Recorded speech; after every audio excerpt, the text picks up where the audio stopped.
Welcome to Subramani. I'm going to talk to you about some investment observations and investment learning that has happened over the last few years. So let me start by first saying one good thing has happened is investment costs have fallen. In fact, index funds, ETFs, etc. are available to you almost at zero cost, right? I mean, it's a very small fraction, hardly worth even mentioning.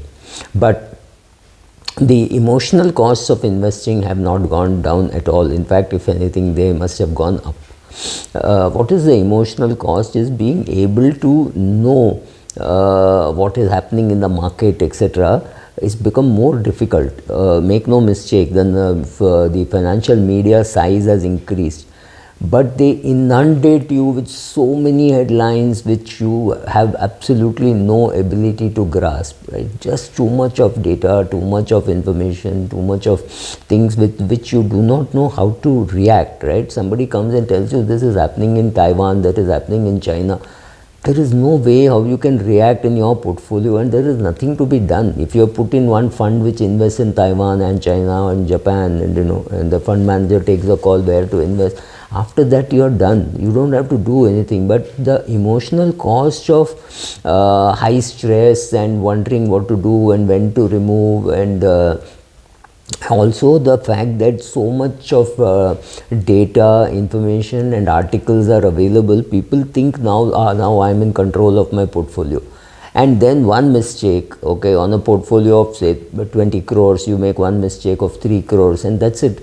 All the so-called effort that you have put, watching so many videos, reading books, buying books, all that is lost in one mistake. Is this a problem? Yes, it's a problem, because even though they are not in this business, a lot of people feel they are in control of their portfolio if they invest in direct equities. It does not mean you have any control over what that company is doing, how well it is managed, etc. Right? You know, historically this has happened. What is going to happen in the future, none of us know. But with so much data that we consume, we think we are in control and we know what is going to happen in spite of making mistakes. I meet people who say, oh, I think property will appreciate more in Pune than in Bombay, or more in Navi Mumbai than in Mumbai. But ultimately, when data comes, you realize that some old parts of older cities actually appreciate more than the new parts of the same old cities, right? The appreciation there is more because the demand there is more. But the same person, having made a mistake of buying a property in a bad location and making no money at all on it, is still obsessed that in a newer locality the percentage appreciation is likely to be higher. So some of these things are the emotional costs of investing, which people don't realize is so high, that not having somebody to speak with, right? So I will not make a real estate investment without asking a friend who has worked in HDFC for donkey's years. So I may agree, may not agree, but at least I will get fantastic inputs from him. But the emotional cost of investing, of knowing what to do, what not to do, that is completely lost on people. People just don't bother about the emotional cost, and they pay a cost. And some people say, oh, the cost is too high, and quit, which is worse, because I think the fees that you pay will again be a fraction of the benefit that you can get, right? And arising out of this is also the fact that you don't need to do much. I see portfolios of friends and all who just send it across and say, here is my portfolio.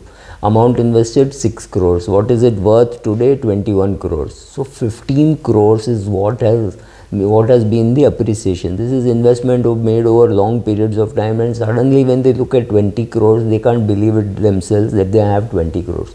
Why did this happen? Simply because they just did not withdraw. I know friends, clients, etc. who have not withdrawn for the last 17, 18 years. They've just not withdrawn. Their current income takes care of their day-to-day requirements and further their vacations and all those things. So they don't need the money. So this money is lying in maybe 4 mutual funds, 5 mutual fund schemes, whatever, maybe 10. and it has just been growing. And the growth, obviously now the power of compounding has taken over. Even if it grows only at 10% and they stop putting, this 20 is going to become 22, 20, or 30 is going to become 33, even at a 10% growth. And then suddenly after 5 years or something, you see, oh, this is now 50 crores, right? So that is the kind of jump that compounding gives you. Same thing for mutual fund advisors or distributors. When they see clients' AUM or their own AUM, largely it is the power of compounding. And power of compounding has 2-3 things that you have to worry about. One, start early. Second, don't interrupt the power of compounding. When you withdraw money, there is less money to compound. I mean, if you require money, you will withdraw. I'm not saying you shouldn't withdraw. In fact, I'm convinced that when equity is doing very well, it's a great time to remove money, from little bit of money at least, from equity and enjoy life, right? Taking a vacation, buying a camera, buying a car, whatever you want to do, right? Do those kind of things also, because my equity money should also be enjoyed. You can't just say, oh no, compounding is fantastic, if I don't touch it, so I will not touch it, I will not spend it. It doesn't work that way. You have to do both.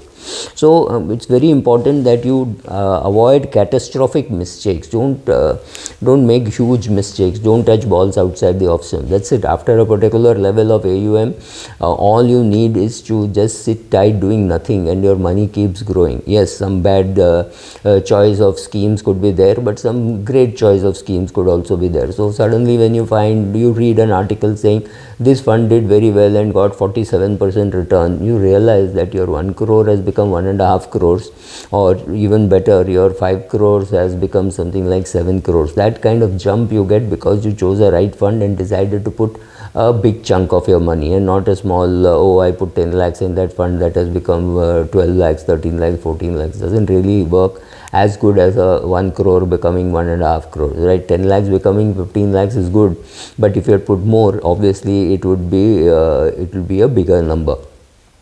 So don't, I mean, just avoid balls outside the off stump. I think you would be very well off, right? And I think the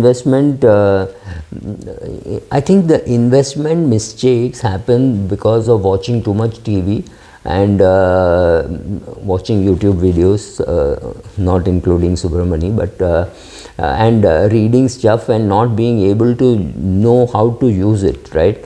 So when you keep looking at data, when you keep looking at maybe call it information, data, whatever, you are trying to do too much in too short a time, right? So when I'm looking at let's say a cookery channel, and I find that the chef is able to cut vegetables very quickly, right? So 10 seconds or 20 seconds and the whole cucumber is cut.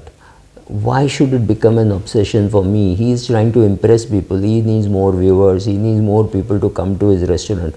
When I am cooking for 3 people, I have 30 minutes in which to cut vegetables, make it, or maybe I have 1 hour to make it. Why should speed be an obsession, right? Should I compare myself as an amateur cook to Sanjeev Kapoor? Does it make sense?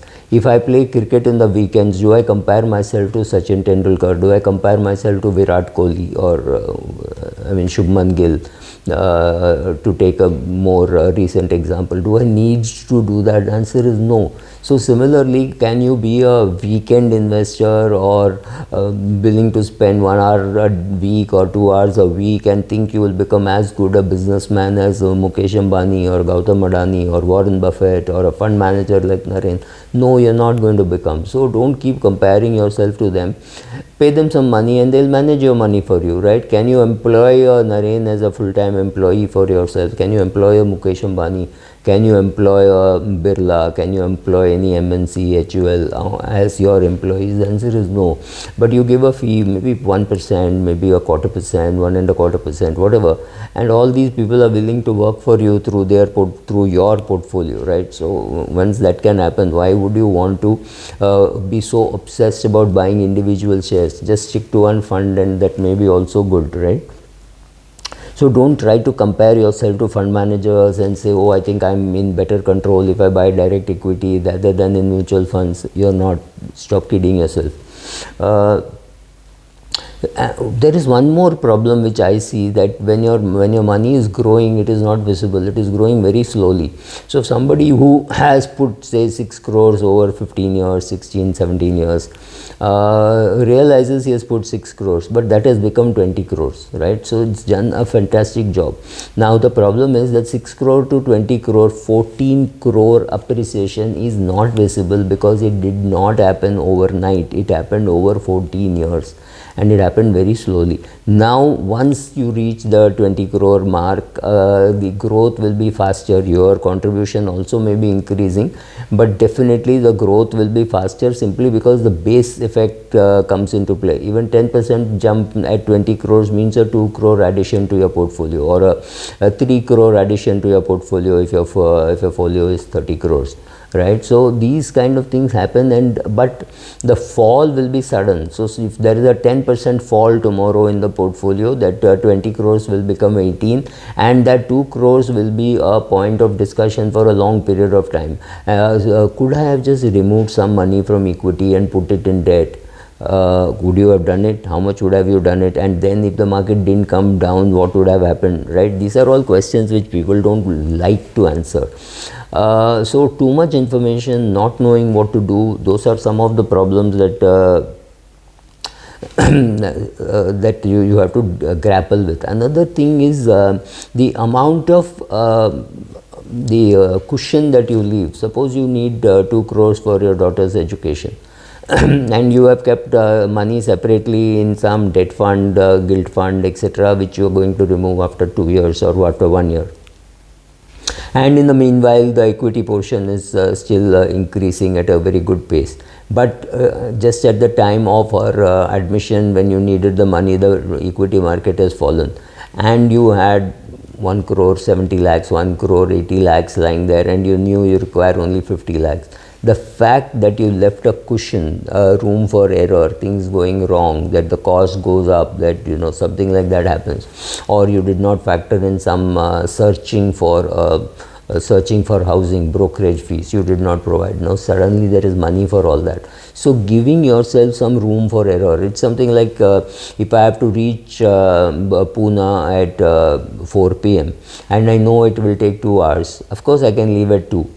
Right? And pray to God, sit at the edge of the seat and call up the organizers and say, yeah, I'm coming, I'm stuck here, etc.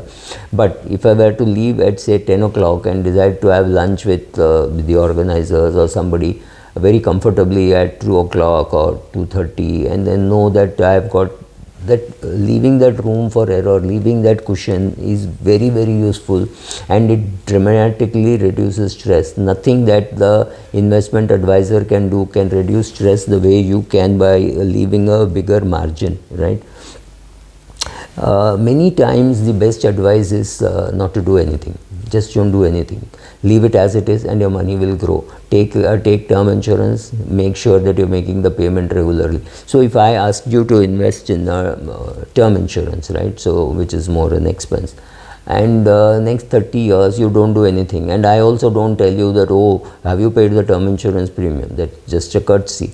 Then if that can be done automatically, you just put a mandate from your bank saying every quarter you will pay so much, and the bank keeps paying, which means the automated payment is going.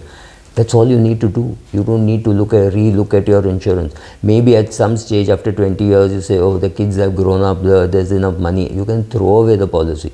But beyond that, there is no great intervention needed. So a lot of money happens because it's on autopilot. Don't interrupt it. That's also very important, right? I don't think there is a better time than now to become an investor. Forget what some of your politicians are saying. Sorry, I think this become too long. It's become a 14-minute video already. So thank you. So I think it's a good time to be an investor. Costs are low, but be careful. Thank you.